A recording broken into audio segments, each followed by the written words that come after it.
কি পরিমাণ তেল মজুত রেখেছি অথচ দেখা যাচ্ছে বলছে তেল নেই। আপনারা তো শুনলেন কাস্টমার কি বললেন যে তেল পাওয়া যাচ্ছে না, 5 লিটারের একটিও নেই, অথচ এগুলো সব বের হচ্ছে। কত বড় ভণ্ড এবং প্রতারক!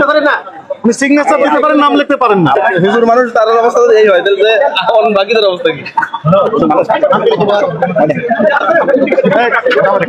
রমজান মাস, মাহে রমজান, একটা তেল পাওয়া যাচ্ছে না, সবার কাস্টমার হুজুর আপনি তো বললেন 3টে আছে, এখন তো অনেক বের হচ্ছে, ঘটনা কি? জিজ্ঞেস করেন, ওনাকে জিজ্ঞেস করেন, উনি বলো। 50 কার্টুন 50 টাকা আর আপত্তি কি? তাহলে এখন আপনার বক্তব্য কি বলেন? আপনি বলেন তেল নেই, এখন তেল বেরোলো, কোনো সময় পর 3 দিন এসছে, তাই না?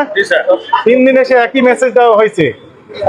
সয়াবিন তেল যেগুলো পাবেন সামনে প্রদর্শন করবেন, আগে আসতে আগে পাবেন, ভিত্তিতে বিক্রি করতে থাকবেন, তাই না? এমআরপি যে মূল্য লেখা আছে এর চেয়ে বেশি নেবেন না।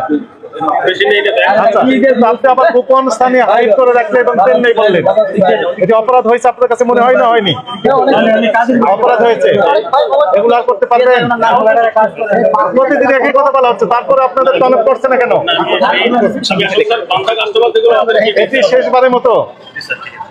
আর এই অপরাধ করবেন না, আর করবেন না। সত্যি বলছেন, মিথ্যা বলতেছে? হ্যাঁ।